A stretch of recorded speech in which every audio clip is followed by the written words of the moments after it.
Vivre une retraite dans un foyer de charité, c'est d'une certaine manière, pour un prédicateur, très simple. Il se laisse porter. Il y a autour de lui beaucoup de membres qui interviennent. Bien sûr, il parle, il a réfléchi, il a écrit, mais cette prédication, il le sait, est portée par la prière des membres. Et tout est organisé pour que lui-même se sente très à son aise, hein, pour que, en définitive, ce soit vraiment la parole qui le guide. Voilà. Les grâces que je peux en retirer, c'est vraiment pour moi une forme d'immersion, hein, dans une pratique de ce que j'enseigne.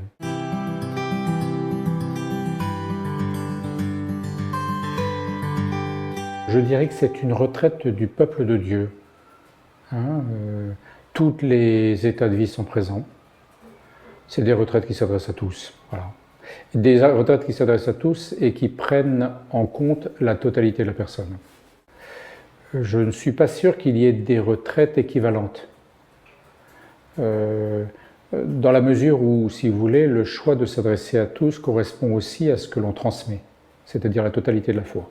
Avec la conviction très forte que la transmission de la foi, dans le cadre d'une communauté qui vit précisément ce mystère de la foi, a la capacité de mouvoir, c'est-à-dire finalement de convertir.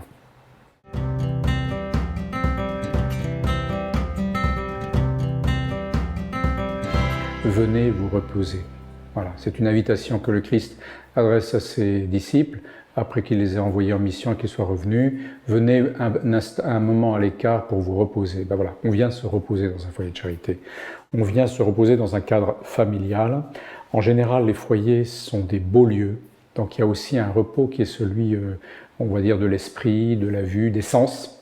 Vous y recevrez une nourriture particulière, une nourriture qui est celle de l'esprit, qui est celle du cœur, mais qui est aussi celle du corps. Voilà. Hein, donc, en donnant du temps, je dirais, pour que la cohérence, je dirais, de la parole de l'Église puisse se déployer, vous découvrirez qu'il est vraiment bon de croire et que ça peut être vraiment une lumière pour la suite de son existence.